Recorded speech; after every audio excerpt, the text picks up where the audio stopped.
하늘과 땅이 만들어지던 때, 곧 여호와 하나님께서 땅과 하늘을 만드셨을 때의 이야기는 이러합니다.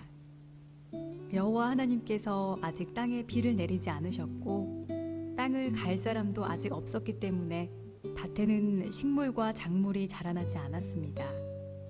그러나 땅에서 안개가 올라와 온 땅의 표면을 적셨습니다. 그때 여호와 하나님께서 땅의 흙으로 사람을 지으셨습니다. 그리고 사람의 코에 생명의 숨을 불어넣으시니 사람이 생명체가 되었습니다. 여호와 하나님께서 동쪽 땅 에덴의 동산을 만드시고 지으신 사람을 그곳에서 지내게 하셨습니다. 여호와 하나님께서 아름답고 먹기 좋은 열매를 맺는 온갖 나무들을 그곳에서 자라나게 하셨습니다.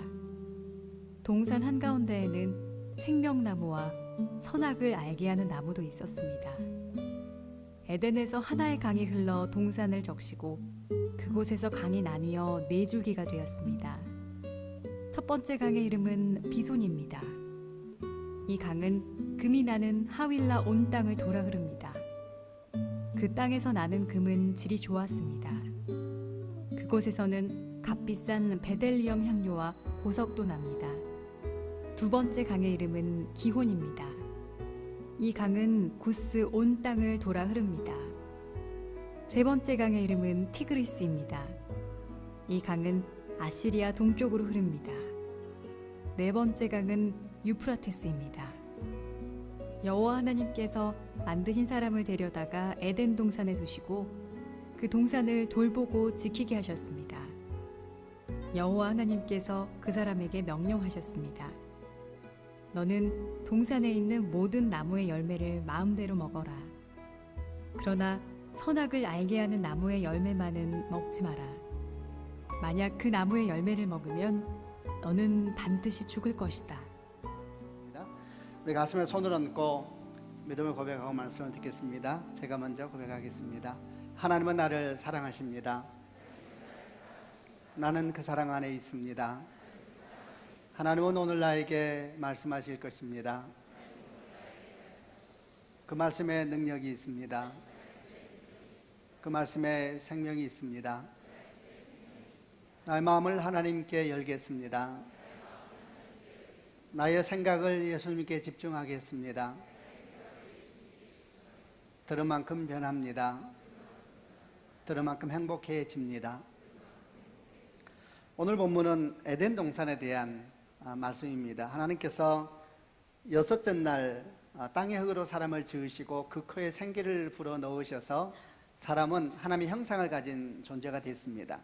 모든 피조물 가운데 유일하게 사람만을 하나님께서 하나님과 교제할 수 있는 그런 영적 존재로 만드신 겁니다. 근데 이렇게 사람을 만드시고 난 다음에 그를 위하여서 동산을 하나 만드셨는데 그 동산의 이름이 에덴 동산이다, 이렇게 표현이 됩니다. 성경에 나와 있는 에덴 동산에 대한 설명을 보게 되면 하나님께서는 그 동산에 보기에 아름답고 먹기에 좋은 열매를 맺는 온갖 나무들을 나게 하셨다 설명하고 있고요. 그 나무 중에는 동산 중앙에 생명나무와 선악과도 있었다, 이렇게 기록을 합니다. 우리가 보통 말하는 선악과가 선악을 알게 하는 나무로 성경에 등장을 합니다.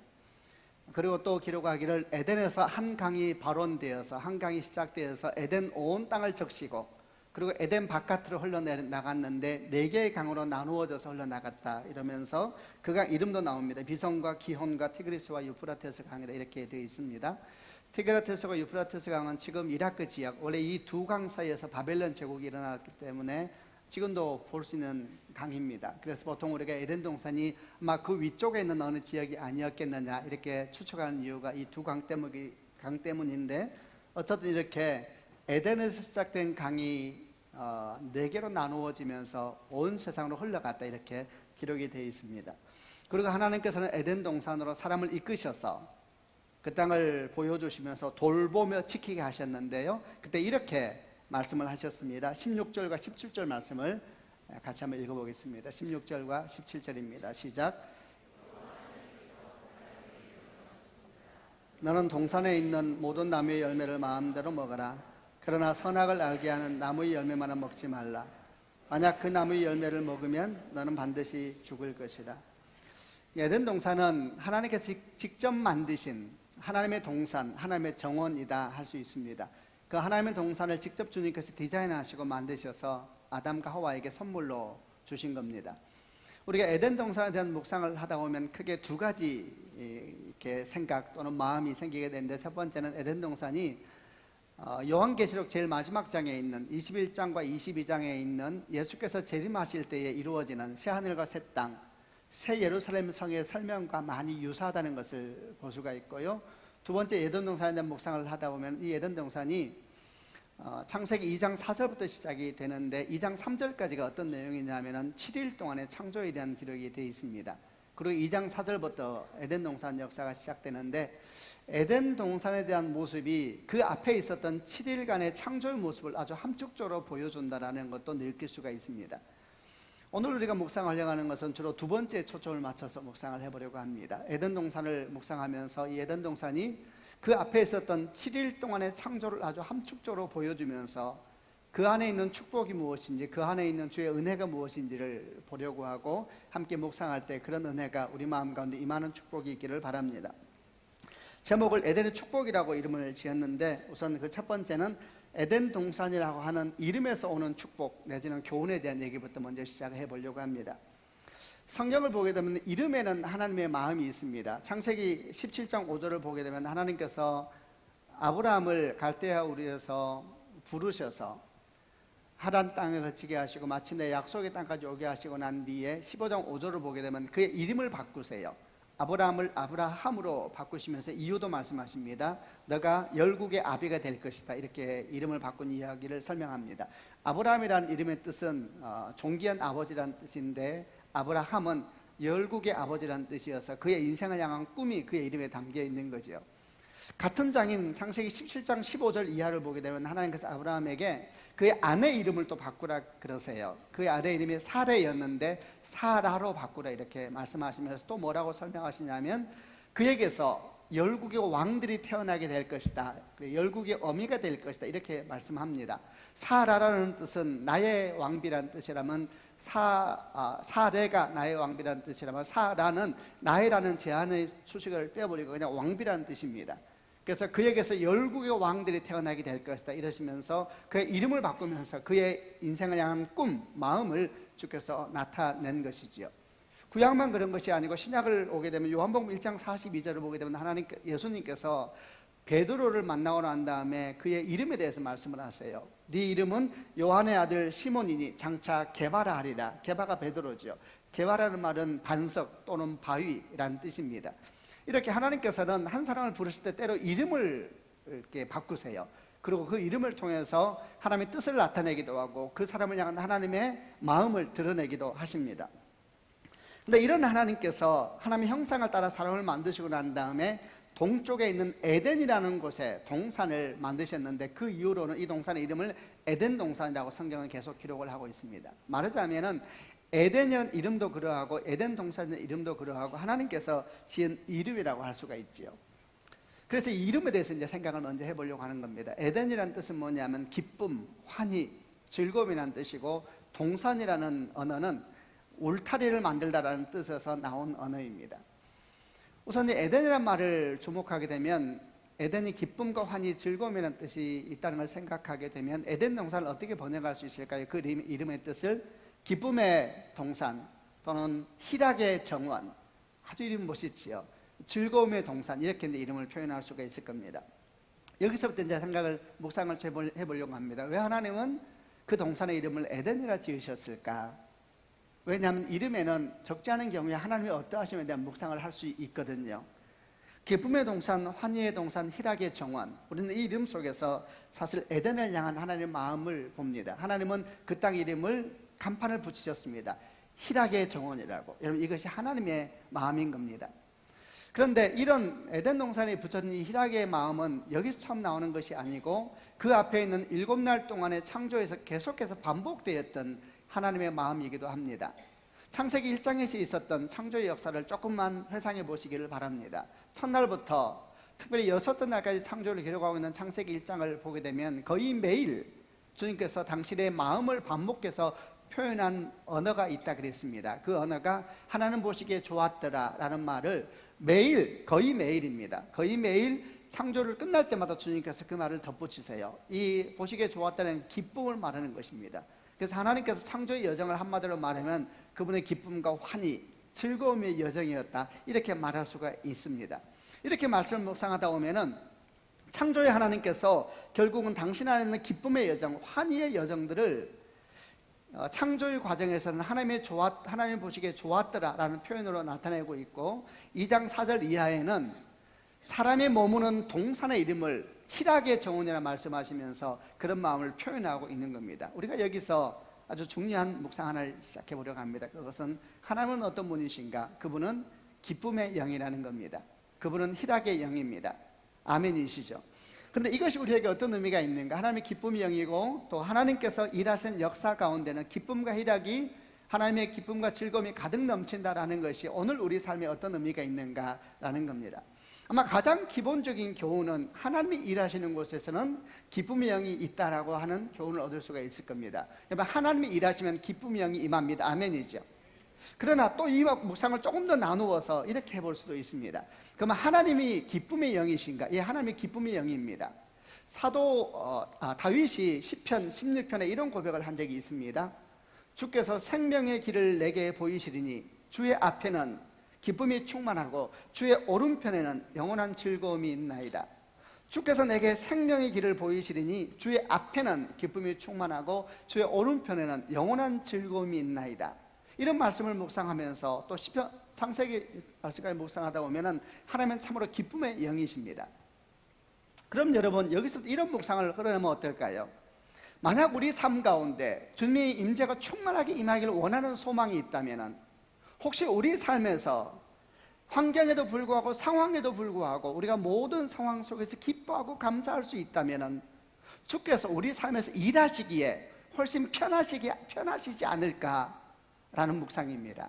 여러분 어떻게 생각하세요? 하나님은 기쁨의 영이고 희락의 영이세요.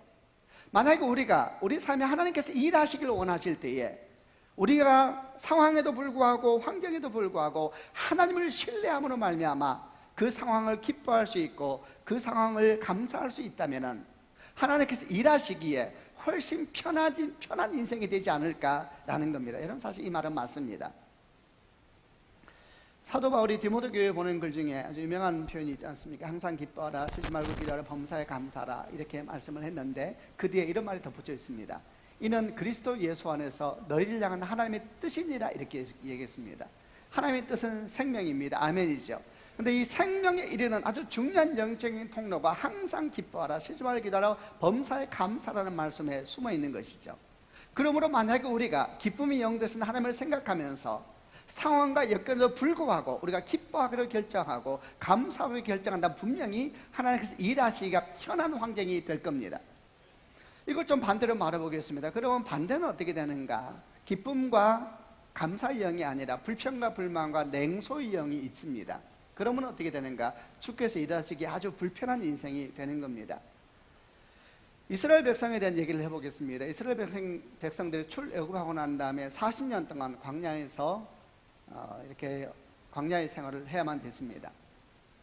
근데 40년이 지나고 난 다음에 출애굽하였던 이스라엘 백성들 중에 20세 이상 중에 약속의 땅에 들어간 사람은 2사람밖에 없었습니다.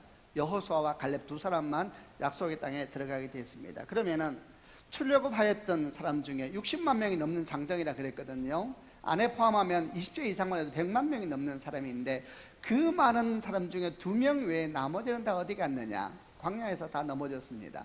광야에서 다 죽었습니다. 그들은 출애굽하였지만 약속의 땅으로 들어가지 못했다는 겁니다. 우리는 이에 대해서 깊이 생각을 해야 됩니다. 그들 마음 가운데 뭐가 문제였을까? 그들 가운데 불평과 불만과 냉소영이 가득했기 때문에 바로 이런 결과가 나타난 중요한 이유 중에 하나가 됐습니다. 여러분 보십시오. 출애굽하고 난 다음에 40년 동안 이스라엘 백성들이 광야에서 보여주었던 행태는 믿음이 아니라 끊임없는 불평과 불만, 냉소적인 영이었죠. 하나님께서 그들과 함께 계셨습니다. 역사상 그들처럼 하나님의 인재를 본 사람이 어디 있습니까? 불기둥과 구름기둥의 낮과 밤으로 그들을 인도하였고, 그들이 머물 때 한가운데 성막이 있었으며 행진할 때 제일 앞에 성막이 있었습니다. 하나님의 인재의 통로가 되었던 모세가 그 앞에 있었고, 그들은 시내산에 머물면서 11개월 동안 불 가운데서, 어둠 가운데서 하나님 말씀의 놀라운 역사를 직접 눈으로 본 사람들입니다. 그러나 보십시오, 이렇게 하나님의 놀라운 인재가 그들 가운데 함께 있었지만 하나님께서 그들의 삶을 일하기는 몹시 불편하셨습니다. 왜냐하면 그들 안에 영적인 큰 장벽이 있었기 때문에 그렇죠. 그 장벽이 불평과 불만의 영이요, 냉소의 영이었던 겁니다. 우리가 사는 세상을 한번 생각해 보겠습니다. 우리가 사는 세상은 기쁨보다는 분노가, 그리고 감사보다는 불평의 영이 훨씬 더 열심히 일하는 곳입니다. 주변을 한번 돌아보십시오. 아니요, 주변까지 보지 않더라도 우리 자신을 향한 묵상도 괜찮습니다. 감사하는 사람이 더 많은가? 탓하며 불평하는 사람이 더 많은가? 기뻐하는 사람이 더 많은가? 아니면은 끊임없이 누군가에 대해서 말을 하고 희생양을 찾는 그런 영성을 가진 사람이 더 많은가? 훨씬 더 불평하고 불만하며 탓하며 이런 사람의 영성이 더 많은 겁니다. 여러분, 어쩌면 그래서 오늘날 하나님의 역사가 우리 가운데 더 막히고 있는 것은 아닐까요? 이를 깊이 생각해 보시길 바랍니다. 성경에 처음 나온 하나님의 모습은 환희의 하나님이요 기쁨의 하나님이십니다. 그리고 그 하나님께서 예수 그리스도를 통해서 우리에게 이 기쁨이라는 통로가 주의 뜻이 이루어지는데 몹시 중요하다는 것을 가르쳐주고 있는 겁니다. 그러므로 이렇게 또 묵상을 해볼 수도 있을 겁니다. 자기 인생 가운데 하나님께서 일하시길 원하는 자들마다 자기 삶에 있는 불평과 불만과 냉소의 영을 끊어버리며 그 자리 가운데 오히려 기쁨의 영이 일할 수 있도록 내어드리는 축복이 있어야 된다는 겁니다. 아멘이죠. 이사야 40장 3절로 4절 말씀에 이런 말씀이 있습니다. 외치는 자의 소리여 이르되 너희는 광야에서 여호와의 길을 예비하라. 사막에서 우리 하나님의 대로를 평탄케 하라. 골짜기마다 도두어지며 산마다 작은 산마다 낮아지며 고르지 않은 것이 평탄하게 되며 험한 것이 평지가 될 것이다. 광야에서 여호와의 길을 예비하라. 사막에서 여호와의 길을, 우리 하나님의 대로를 평탄케 하라. 주께서 오시길 원하는 겁니다. 주께서 오실 수 있도록 광야의 길을 만들고 사막의 길을 만들어라, 이렇게 이야기를 합니다. 이 광야와 사막이라는 것은 무엇을 의미할까요? 이 땅을 살아가는 여정이 아마도 광야와 사막과 같다고 얘기할 수 있을 겁니다. 그러나 동시에 어쩌면 불평과 불만으로 가득 차 있는 마음의 생각들, 하나님을 믿음으로 말미암아 감사하고 하나님을 믿음으로 말미암아 소망하고 하나님의 믿음으로 말미암아 기뻐하는 그런 마음이 아니라 불평과 불만으로 가득 찬 마음이 어쩌면 이렇게 광야와 같은 마음이고 사막과 같은 마음이 아니겠습니까? 근데 주님께서 오시길 원하시는데 그 길을 평탄케 하라고 말씀하십니다. 불평과 불만의 영을 거부하고 감사와 기쁨을 선택하는 사람이야말로 깊은 골짜기가 도도해지고 높은 산들을 낮아지게 하는, 그래서 사막이 여호와의 길이 되게 하고 사막으로 여호와의 대로를 평탄케 하는 사람이 될 줄로 믿습니다. 사람을 살면서 살다 보면 이런 일 저런 일 얼마나 많습니까? 두려움도 많고 정말 상함도 많고 분노도 많고 염려와 근심과 불평과 불만과 냉소영에 가득 차 있습니다. 그러나 하나님을 신실하게 믿는 자들마다 그 불평과 불만의 땅을 환희의 땅으로 바꾸는 믿음의 선택이 있는 축복이 있기를 바랍니다. 이 일은 수고하고 애쓰고 힘든 일이지만 그러나 그렇게 수고하고 애쓸 때 그 길을 통해서 하나님께서 오시기 때문입니다. 그러나 이 일이 어떻게 쉬운 일이겠습니까? 어떻게 우리가 우리의 슬픔과 불평과 불만의 땅을 기쁨과 감사의 땅으로 바꿀 수가 있겠습니까? 쉬운 일이 아닙니다. 이를 위해서 무엇보다 먼저 필요한 것은 하나님께서 우리 마음 가운데 오셔야 합니다. 왜냐하면 그분이 희락의 영이시기 때문입니다. 예수로 말미암아 우리 가운데 하나님을 영접하게 될 때에, 예수로 말미암아 성령이 우리 가운데 임하게 될 때에 우리는 어떤 일을 경험하게 되느냐? 우리 삶 가운데 희락의 영이 임하게 되는 것입니다. 아멘이죠. 예수가, 하나님께서 우리 가운데 임하게 되고 예수를 믿으면 하나님께서 우리 가운데 임하게 될 때 사실 우리 안에는 참된 기쁨을 길러 오를 수 있는 기쁨의 샘이 주어지는 것과 마찬가지입니다. 문제는 이렇게 하나님이 영접하고 난 뒤에도 이 기쁨의 샘에서 기쁨의 생수를 끌어올려야 되는 것이 우리에게 주어진 숙제이지요. 하나님의 영이 우리 가운데 있다 하더라도 그 하나님의 영이 능동적으로 일하실 수 있도록 우리 마음을 열어드리고 일하는 것은 우리의 일입니다. 우리 안에 예수를 영접할 때 우리 안에 기쁨의 샘이 임하게 되는 것을 우선 믿음으로 받아들이시길 바랍니다. 아멘. 그럼 어떻게 거기에서 기쁨의 샘물을 퍼낼 것인가? 아까 제가 중간에 말씀드렸던 사도 바울이 데살로니가 교회에 보냈던 말씀에 아주 중요한 단서가 있습니다. 데살로니가전서 5장 16절 18절은 기쁨에 대한 얘기 중에 가장 유명한 말씀 중에 하나입니다. 항상 기뻐하라, 쉬지 말고 기도하라, 범사에 감사하라. 이는 그리스도 예수 안에서 너희를 향한 하나님의 뜻이니라. 아멘이죠. 항상 기뻐하라. 그리고 범사에 감사하라. 그 사이에 쉬지 말고 기도하라는 말이 있다는 것을 주목하셔야 됩니다. 왜냐하면 기쁨과 감사를 지탱해 두는 영적 기둥은 기도이기 때문입니다. 아멘이죠. 기도해야 됩니다. 기도. 이런 영적인 원리는 여기에서만 나오지 않고 사도 바울이 빌립보 교회에 보냈던 글 중에서도 동일한 영적인 원리가 나옵니다. 빌립보서 4장 4절에 이런 말씀이 있습니다. 주 안에서 항상 기뻐하라. 내가 다시 말하노니 기뻐하라. 어떻게 그럴 수가 있습니까? 바로 덧붙여서 사도 바울이 빌립보 교회에게 이렇게 말합니다. 아무것도 염려하지 말고 오직 모든 일에 기도와 간구로 너희 구할 것을 감사함으로 하나님께 아뢰라. 그리하면 모든 지각이 뛰어나신 하나님의 평강이 그리스도 예수 안에서 내 마음과 생각을 지키시리라. 아멘이죠. 우리는 희락의 영 되신 하나님으로부터 묵상을 시작하여서 우리 안에 그분이 임할 때에 우리 안에도 기쁨의 영이 임한다는 걸, 임하는 믿음까지 이르게 됐습니다. 그럼 거기에서 어떻게 하면 하나님 일하실 수 있는 능동적인 영적인 환경을 만들 수 있을 것인가? 우리 안에 기쁨의 영이 마음껏 일할 수 있도록 열심히 기도하시길 바랍니다. 세상을 향하여 너무 귀를 기울이고 세상을 향하여 너무 눈을 뜨고 있다 하면 기도는 잃어버리고 기쁨도 감사도 없습니다. 때때로 눈을 감아야 합니다. 눈을 감고 귀를 막고 주의 말씀에 귀를 기울이고 주의 임재에 마음이 눈을 떠서 바라볼 수만 있다면 창세기 1장 2장에 가득 넘치고 있는 희락의 하나님, 그 기쁨의 하나님의 역사가 우리 가운데 임하게 될 줄로 믿습니다.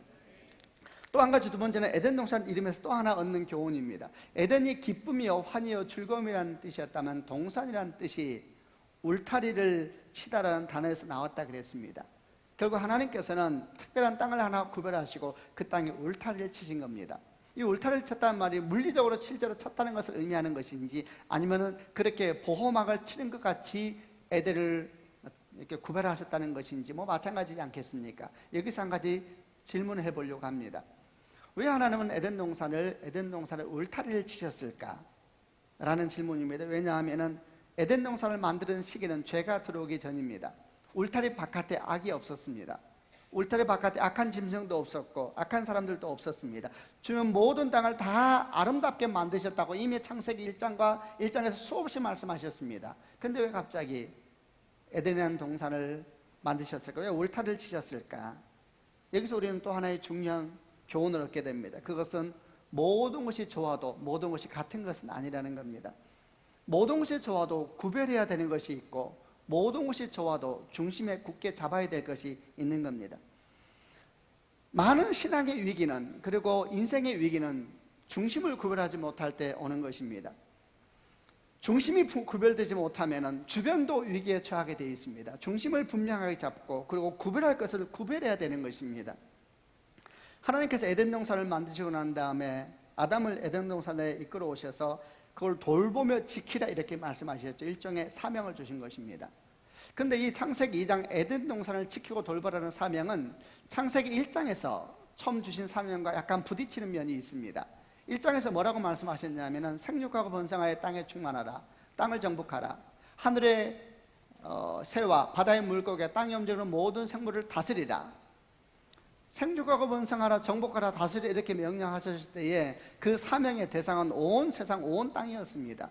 온 세상을 맡아야 될 아담에게 갑자기 2장에 가서는 아주 좁은, 에덴 동산이 커도 얼마나 크겠습니까? 아주 좁은 땅에 대한 얘기를 하시면서 그 땅을 잘 돌보고 섬기라 이렇게 이야기를 하는 겁니다. 조금 모순되는 것처럼 보이는 사명의 충돌이 아닙니까? 그러나 그렇지 않습니다. 다시 우리는 소중한 교훈을 여기서 찾게 되죠. 온 땅을 향한 아담의 사명은 에덴에서부터 시작돼야 되는 겁니다. 이 사실이 중요한 것입니다. 중심이 분명히 해야지 하나님의 사명이 열방을 향해서 걸어갈 수가 있는 겁니다. 하나님께서 이사야 선지에게 이런 말씀을 하신 적이 있습니다. 이사야서 54장 2절로 3절 말씀에 나온 이야기입니다. 네 장막터를 넓히며 네 처소 휘장을 아끼지 말고 널리 펴라. 널리 펴되 너의 줄을 길게 하며 너의 말뚝을 경계하여 할지어다. 이는 네가 좌우로 퍼지며 네 자손은 열방을 얻으며 황폐한 성읍들을 사람 살 곳이 되게 할 것임이냐. 장막터를 넓히고 처소 휘장을 넓힌다. 이는 네가 좌우로 퍼지며 네 자손은 열방을 얻으며 황폐한 성읍들을 사람 살만한 곳이 되게 한 일일 것이다. 여러분 우선 축복합니다. 이런 역사가 우리에게 있기를 바랍니다. 아멘이죠. 장막터를 넓히며 처소 휘장을 아끼지 말고 넓혀라. 하나님의 부흥이 오기를 바랍니다. 여러분 가운데, 여러분 자녀 가운데, 가정 가운데, 교회 가운데 좌우로 퍼지며 네 자손은 열방을 얻으며 황폐한 성읍들을 사람 살만한 곳이 되게 할 것입니다. 이런 축복이 있기를 주님의 이름으로 축원합니다. 그런데 이 말씀이 한가운데 있는 중심 뼈대와 같은 말씀을 놓치면 안 됩니다. 그를 위해서 뭐가 필요합니까? 네 줄을 길게 하며 그 뒤에 아주 중심적인 말이 나옵니다. 말뚝을 견고히 하라 그랬습니다. 여러분, 말뚝을 견고해야 되는 것입니다. 만약 말뚝을 견고히 하지 않고 장막터를 넓히면 어떻게 되는가? 비바람이 치면 한순간에 그 장막은 넘어지고 말 겁니다. 그런 경우에 말뚝이 견고하지 않으면 부흥이 오면 그건 부흥이 아닙니다. 말뚝이 견고하지 않으면 휘장터가 넓어지면 넓어져서 그의 인생도 머지않아 큰 문제가 생기게 될 겁니다. 중심이 견고해야지 넓게 펴는 것이고 중심이 견고하지 못하면 펴질수록 위험하게 되는 것입니다. 여러분, 하나님께서는 에덴이라는 동산을 정하시고 그 동산에 울타리를 치시면서 여기서부터 시작하라 그랬습니다. 여러분, 이것이 중심인 것입니다. 그 중심을 견고하게 할 때 열방이 그 앞에 다가오게 될 줄로 믿습니다. 아멘이죠. 그 에덴을 바르게 다스릴 줄 알 때에 창세기 1장에 있는 열방을 통치하고 열방을 다스리게 되는 하나님의 사명을 능히 감당하는 사람으로 굳게 서게 되는 것입니다. 이렇게 묵상하다 보면 초점은 아주 질문은 단순해집니다. 그러면 오늘 우리 삶에 견고하게 해야 될 에덴은 어디인가? 우리 삶에 굳게 잡아야 될 중심되는 에덴 동산은 어디인가? 그리고 그것을 발견할 수 있다면 그걸 굳게 붙잡고 거기에 뿌리를 깊이 담아가야 되는 것입니다. 그 중심은 무엇인가? 첫째, 그 중심은 예수 그리스도이십니다. 아멘이죠. 여러분, 모든 믿음이 다 똑같지 않습니다. 우리는 성경을 보게 되면 성경 66권은 수많은 믿음에 대한 얘기가 나오죠. 그러나 모든 믿음이 다 똑같지 않습니다. 믿음은 중심이 있어야 되는데 그 믿음의 중심은 예수 그리스도이십니다. 아멘이죠. 예수로부터 다른 모든 믿음은 시작되는 것입니다. 그러므로 예수가 중심이 되어야 되고 그분에게 깊이 뿌리를 박는 것이야말로 다른 모든 믿음이 건강하게 되어지는 중심인 것입니다. 두 번째, 또 그 중심은 무엇인가? 그 중심은 우리 자신의 영혼입니다. 항상 자신을 먼저 돌아볼 줄 아는 사람이 되어야 됩니다. 자신을 주 앞에 세우는 선한 노력이 없이 세상을 바라보는 사람은 정죄하는 사람이 될 수밖에 없습니다. 잠언 4장 23절 말씀에 무릇 지킬 만한 것보다 네 마음을 지키라. 생명의 근은 이에서 남이니라. 자기를 주 앞에 세우고 자기를 주 앞에 세우면서 눈물을 흘리게 만들고 자기를 주의 말씀으로 조명하면서 자기를 향한 안타까운 마음이 없이 세상을 향해서 고개 돌리는 사람은 자기도 모르는 사이에 정죄하는 사람이 되고 비난하는 사람이 되고 아주 위험한 사람이 되는 것입니다. 그러므로 우리가 항상 굳게 지켜야 될 중심 중에 하나는 자기 영혼을 돌아보아서 하나님 앞에 날마다 자기를 세우는 선한 노력이 있어야 되는 것입니다. 세 번째, 또 하나의 그 중심은 우리에게 주신 가정 공동체입니다. 가정은 하나님께서 우리에게 주신 가장 최초로 주신 공동체이고 우리가 교회보다 훨씬 더 오랜 시간 함께 있어야 되는 공동체입니다. 이 공동체가 굳게 주 앞에 서야 합니다. 우리는 이 공동체에서 하나님의 질서를 배우며 하나님의 은혜를 경험해야 됩니다. 이 공동체가 하나님의 나라가 되도록 온 힘을 다해야 되는 것입니다. 그럴 때 여러분, 가정을 넘어서 이웃에게, 이웃을 넘어서 열방을 향해 나아가는 복음의 확장이 있게 될 것입니다. 여러분, 생각해 보십시오. 이렇게 주 앞에 깊이 뿌리를 내리지 못하고 자기 자신의 영혼을 주 앞에 세울 줄 모르며 자기에게 주어진 가정 공동체를 주 앞에 날마다 신실하게 가지고 나아가기 위한 몸부림이 없이 그가 열방을 말하고 세계를 말하면 얼마나 위험한 일이겠습니까? 여러분, 주변을 돌아보십시오. 얼마나 많은 그리스도인이 스스로의 꾀에 빠져서 넘어질 때가 많습니까? 자기 자신의 삶에 정직하지 못하면서 끊임없이 열방을 이야기하는 사람은 위험한 것입니다. 그러나 동시에 또 자기 자신만 이야기하고 열방을 보지 못한다는 것은 논리적으로 성경적이지가 않습니다. 자기 삶에 신실한 자는 열방을 보게 되어 있습니다. 아멘이죠. 주께서 말씀하십니다. 에덴을 굳게 지켜라. 그리고 그것이 바로 열방을 향한 거룩한 사명이 되는 것입니다. 이런 축복이 여러분 가운데 있기를 주님의 이름으로 축원합니다. 이렇게 에덴 동산의 이름이 에덴에 대해서 우리에게 많은 걸 가르쳐주고 있는데 마지막 하나에 대한 묵상은 에덴 동산 중앙에 있는 생명나무와 선악과라는 두 나무가 주는 축복 내지는 교훈에 대한 묵상입니다. 9절 말씀에 이렇게 기록하고 있습니다. 여호와 하나님께서 아름답고 먹기 좋은 열매를 맺는 온갖 나무들을 그곳에서 자라나게 하셨습니다. 동산 한가운데는 생명나무와 선악을 알게 하는 나무도 있었습니다. 보기 아름답고 먹기에 좋은 온갖 열매를 맺는 나무들이 꽉 차 있었습니다. 그 중에서 생명나무와 선악과도 있었습니다. 선악과가 생명나무가 다른 나무보다 더 대단한 것이 아니고 모두 다 좋은 나무였는데 그 중에 생명나무와 선악과를 동산 중앙에 나게 하셨다는 것이 우리의 묵상의 핵심입니다. 위치는 많은 경우에 의미를 설명해 줍니다. 에덴 동산은 어떤 곳이었다 그랬습니까? 세상에 다 악이 없다 그랬습니다. 다 좋은 것입니다. 그런데 그 중에 에덴 동산을 따로 만드셨고 거기에 다른 나무를 더 심으셨습니다. 그럼 이 에덴 동산을 뭐라고 말할 수 있을까요? 좋은 것 중에 좋은 것입니다. 좋은 것 중에 좋은 것이죠. 근데 에덴 동산 한가운데 두 나무를 심으셨는데 이것은 분명한 계시입니다. 그 두 나무가 생명나무 선악과죠. 이 두 나무는 어떻게 말할 수 있겠습니까? 좋은 것 중에 한가운데 있는 것이니 뭐라고 말해야 될까요? 좋은 것 중에 핵심입니다. 축복 중에 핵심입니다. 우선 아멘으로 받으시기를 바랍니다. 그런데 지금도 많은 사람들은 왜 하나님께서 선악과를 만드셨는가에 대해서 의문을 던집니다. 그들은 이렇게 생각합니다. 선악과만 없었다면 아담과 하와가 범죄하지 않았을 것이고 그럼 우리는 지금도 에덴에서 살고 있지 않을까? 생각만 해도 기쁘네요. 살고 있지 않을까? 이런 이제 바탕에는 어떤 의미가 있냐, 어떤 생각이 있냐면 선악과가 문제다. 도대체 왜 그 쓸모없는 것을 하나님 만드셨을까? 이런 생각이 깔려 있습니다. 정말 선악과가 문제일까요? 하나님은 필요 없는 것을 만드신 걸까요?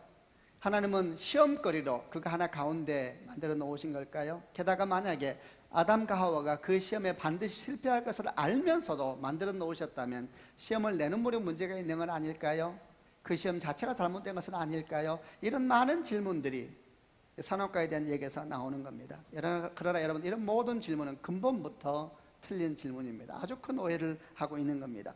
왜냐하면 생명나무와 선악과는 좋은 것 중에 핵심을 나타내는 축복의, 그야말로 축복의 중심에 대한 상징과 같은 나무들이기 때문입니다. 이를 이해하기 위해서는 우선 선악과가 가지고 있는 의미가 뭔가에 대한 얘기부터 해보아야 합니다. 선악과는 무슨 의미가 있는가? 에덴 동산에 있는 모든 열매는 하나님께서 다 먹으라 그랬습니다. 그러나 선악과만은 안 된다 그랬습니다. 이것이 아주 중요한 것입니다. 선악과의 의미는 무엇인가? 선악과는 아담과 하와에게 먹지 말아야 될 것이 있다는 것을 가르쳐주는 하나님의 사인이었습니다. 먹지 말아야 될 것이 있다. 하지 말아야 될 일이 있다. 가서는 안 될 것이 있다. 해서는 안 될 말이 있다. 금지해서는 안 될 것이 있단다. 여러분, 이렇게 말하는 것이 선악과가 주는 의미입니다. 여기에서 이 선악과에 대한 의미를 묵상하면서 하나님의 창조에 대한 얘기를 좀 해보려고 합니다. 연결되어 있습니다. 사실 생명나무와 선악과는 그 앞에 있었던 7일 동안 하나님의 창조를 아주 함축적으로 보여주는 나무입니다. 왜냐하면 7일 동안의 하나님의 창조가 생명나무와 선악과로 설명을 할 수가 있거든요.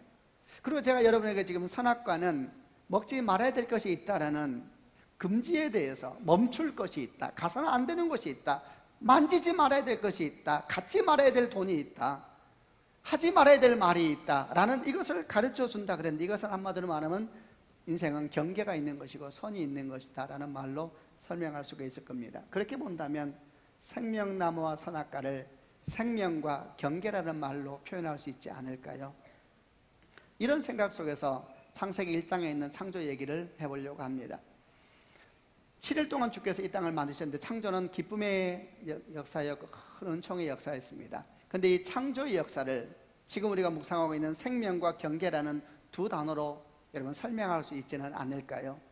우선 여러분, 창조는 생명의 과정이었습니다. 생명이 존재할 수 있는 환경을 만드는 여정이었고 생명 자체를 창조하는 과정이었으니까 생명이라는 말로 창조 여정을 설명하는 것은 이상한 것이 아닙니다. 그럼 경계라는 말은 어떨까요? 맞습니다. 경계야말로 생명으로 가득한 이 땅의 창조 역사의 핵심 중의 핵심입니다.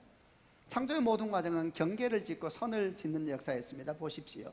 빛을 창조함으로 말미암아 어둠과 빛을 나누셨고, 궁창을 만드심으로 말미암아 윗물과 아랫물을 나누셨습니다. 물을 모으셔서 바다를 정하심으로 바다와 땅의 경계를 그으셨고, 해와 달과 별들을 만드셔서 낮과 밤 그리고 사계절의 경계를 만드셨습니다.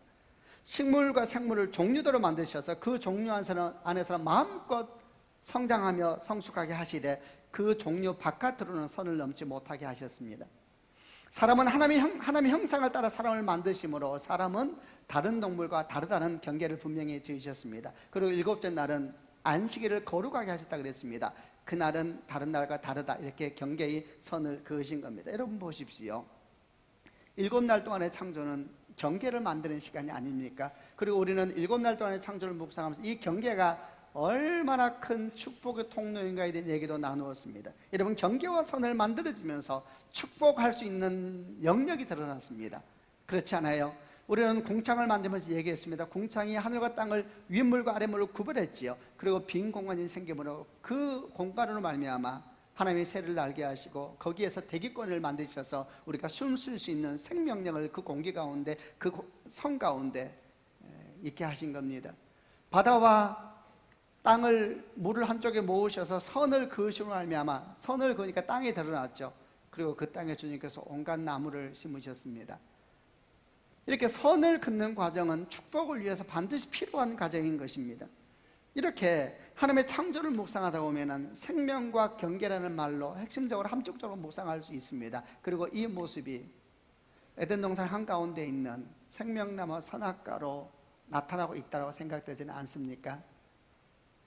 다시 아까 질문을 돌아보겠습니다. 사람들은 선악과에 대해서 의문을 많이 제기합니다. 그리고 은연중에 우리 마음에는 어떤 꿈을 갖게 됐냐면 선악과 없는 에덴에 대한 꿈이 많이 생겼습니다. 교회 다니는 사람도 예외는 아닙니다. 여러분도 선악과 없는 에덴을 꿈꾸시죠? 나중에 새하늘과 새 땅이 왔는데 선악과 있으면 어떻게 해요? 당황스럽죠. 선악과 없는 에덴을 꿈꾸는 마음은 도대체 뭘까? 지금의 묵상들이 우리로 하여금 길을 보여줍니다. 선악과 없는 에덴을 꿈꾸는 마음은 무슨 마음일까? 예, 그는 경계 없는 삶을 살고 싶은 마음입니다. 선이 없는 인생 살고 싶다. 책임 없는 힘 갖고 싶다. 여러분, 얼마나 무서운 마음인지 모릅니다.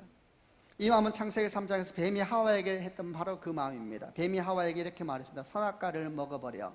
선악과를 없애라 그랬습니다. 그리고 말하기를 그럼 네가 하나님 될 수 있어 그랬습니다. 여러분, 참으로 무서운 말입니다. 근데 지금도 사람들은 선악과 없는 에덴을 꿈꾸고 있습니다. 왜 그렇게 사람들은 돈을 많이 모으려고 할까요? 어떤 분이 그러더라고요. 많이 모을수록 더 탐욕스러워진다고. 왜 우리는 더 많이 가지려고 하고 더 많이 가지려고 할까요? 매년 세계 최고의 부자에 대한 기록이 나옵니다. 그러면서 우리는 온갖 상상력을 다 합니다. 왜 우리는 그들을 그렇게 부러워할까요? 혹시 우리 마음 한구석에 그들은 마음대로 살 수 있겠지, 원하는 것 다 할 수 있겠지 라는 마음이 있어서 때문 아닐까요? 왜 사람들이 그렇게 높이 올라가고 더 높이 올라가고 더 높은 자리에 앉고 더 큰 힘을 가지려고 할까요? 혹시라도 그들을 보면서 아무도 저 사람들은 못 건들겠지라는 마음 때문에 그런 것은 아닐까요? 사람들이 소망하는 것은, 우리들이 어쩌면 소망하는 것은 내가 뭔 짓을 해도 아무도 건들 수 없는 사람이 되는 것, 여러분, 그게 우리의 꿈은 아닐까요? 여러분, 그게 바로 선악과 없는 에덴의 꿈입니다. 우리는 사실 전율해야 합니다. 창세기 3장에 제가 들어온 이후로 온 인류의 꿈은 하나로 모아졌습니다. 아무도 날 건질 수 없는 힘을 기르는 것, 아무도 내게 함부로 할 수 없는 힘을 갖는 것, 내가 뭔 짓을 해도 나를 건질 수 없도록 힘을 갖기 위해서 돈을 모으고 힘을 모으고 관계를 맺어가는 것은 아닐까요? 여러분, 그게 선악과 없는 에덴의 꿈입니다. 선 없는 인생 살고 싶어서, 경계 없는 인생 살고 싶어서. 그러나 여러분, 선악과 없는 에덴, 그것은 사실은 에덴이 아닙니다. 그것은 하나님이 없습니다. 그리고 그것은 오직 사람의 욕망이 왕노릇하는 땅일 뿐입니다. 이사야 14장 12절로 15절에 아주 무서운 말씀이 적혀 있습니다. 너 아침의 아들 계명성이여, 사단에 대한 별칭입니다. 너 아침의 아들 계명성이여, 네가 네 마음에 이르기를 내가 하늘에 올라 하나님 무별 위에 내 자리를 높이리라. 내가 북극 지폐의 산 위에 앉으리라. 가장 높은 구름이 올라 지극히 높은 자와 같아지리라 하는구나. 너는 네 마음에 이르기를 내가 지극히 높은 데 올라가 하나님이 되리라. 북극 지폐의 산 위에 앉으리라. 가장 높은 구름이 올라 지극히 높은 자와 같아지리라 라고 말하는구나.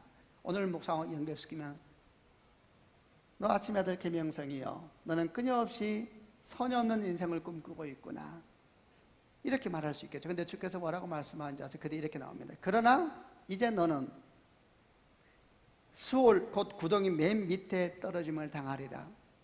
수올은 지옥의 구약적인 표현입니다. 선악과 없는 에덴은 계시록에서는 무저갱이라 그러죠. 바닥 없는 지옥으로 떨어지는 입구가 되리라 그랬습니다.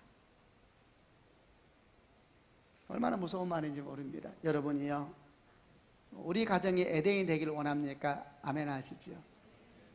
뭔가 아멘 하면 안 될 것 같은 분위기 아멘 하셔도 돼요. 여러분, 우리 가정이 에덴이 되길 원합니다. 그렇다면 두 나무를 심으십시오. 생명나무와 선악과를 심으시길 바랍니다. 은혜만 얘기하지 마십시오. 은혜와 함께 하나님의 질서에 대해서 관심을 가져야 합니다. 우리는 받는 은혜에 대해서, 무조건적인 사랑에 대해서 감사하고 누려야 됩니다. 그러나 그 사랑을 내게 주기 위해서 우리 주님께 치른 대가에 대해서도 관심을 가져야 합니다. 우리는 영광만 얘기하면 안 됩니다. 그 영광이 위해서 내게 치러지는 기꺼이 대가 지불에 대해서도 관심을 가져야 합니다. 대가 지불이 없고 수고한신이 없는 기쁨, 여러분, 그것은 몹시 위험하기 때문입니다. 우리는 우리 자녀들에게 선악과 없는 에덴의 꿈을 물려주면 안 됩니다. 그것은 뱀의 꿈입니다. 결코 그런 일이 없기를 주님의 이름으로 축원합니다. 우리 자녀들의 삶에 생명나무 선악과가 함께 있어야 됩니다. 우리 자녀는 기쁨과 감사, 그리고 주께 주신 은혜를 누릴 수 있어야 됩니다. 동시에 겸손한 마음과 가난한 마음, 애통하는 마음과 슬픈 마음, 그런 영성도 함께 유산으로 넘겨줘야 되는 것입니다. 우리는 우리 자녀들 주의 은총 가운데, 사랑 가운데 아름답게 살기를 원합니다. 그러 동시에 이웃의 아픔에 눈물을 흘릴 줄 알고 자신의 가진 것을 이웃에게 흘려보낼 줄 아는 그런 거룩한 책임도 함께 짊어질 수 있도록 가르쳐야 되는 것입니다. 여러분, 그럴 때에 에덴은 생명의 역사로 임하게 될 줄로 믿습니다. 이제 말씀을 마무리해 보겠습니다. 성도 여러분, 하나님께서 아담과 하와를 위해서 에덴 동산을 만들어 주셨습니다. 그것은 기쁨의 동산이요, 환희의 정원입니다. 여러분, 이 동산이 여러분 가운데 회복되는 축복이 있기를 바랍니다. 세 가지를 생각하십시오. 첫 번째, 불평과 불만과 냉소의 땅을 기쁨과 감사의 땅으로 바꾸는 축복이 있기를 바랍니다. 두 번째, 모든 것이 좋아도 모든 것이 같은 것은 아닙니다. 구별하실 것은 구별해야 됩니다. 중심을 견고하게 하십시오. 그래야지 주변에 퍼져도 하나님 주신 부흥이 참된 복이 되는 것입니다. 세 번째, 선악과 없는 에덴을 꿈꾸지 마십시다. 여러분, 그것은 결코 복이 아닙니다. 주의 우리에게 은총을 베풀어 주셔서. 그러면 어떻게 되는지 아세요? 성경은 이렇게 기록되어 있습니다. 성경이 대단히 놀랍습니다. 그러면 어떻게 되느냐? 성경 기록하기를 에덴에서 한강이 발원하리라 그랬습니다. 멋져요. 에덴에서 한강이 시작되리라. 하나의 강이 시작되리라. 그 에덴에서 강이 터지는 겁니다. 그리고 동산을 적시고 네 개로 나누어져서 열방을 흐릅니다. 네 개라는 것은 온 세상을 상징하는 언어적인 특징입니다. 내 안에서 그런 에덴이 회복될 때에 내 안에 강이 발원되리라. 성령의 생수의 강이 터지는 거죠. 그러면 그 동산을 적신다 그랬어요. 너무 멋지죠. 아멘. 너무 멋져. 한 강이 발원되리라. 너무 멋진 거. 그리고 그 강이 동산을 적시고 더 나아가서 열방으로 흐르리라. 오직 성령이 너희에게서 너희가 권능을 받고 예루살렘과 온 유대와 사마리아 땅까지 내 증인이 되리라. 그러면 너희는 가서 모든 족속으로 제자를 삼아 아버지와 아들과 성령의 이름으로 세례를 주고 내가 너희에게 분부한 모든 걸 가르쳐 지키게 하라. 에덴이 회복된 사람에게 주시는 사명인 것입니다. 축복합니다. 우리 모두에게 참된 에덴이 회복되는 기쁨의 동산이요 환희 정원이 회복되는 축복이 있기를 주님의 이름으로 축원합니다. 아멘. 기도하십시다.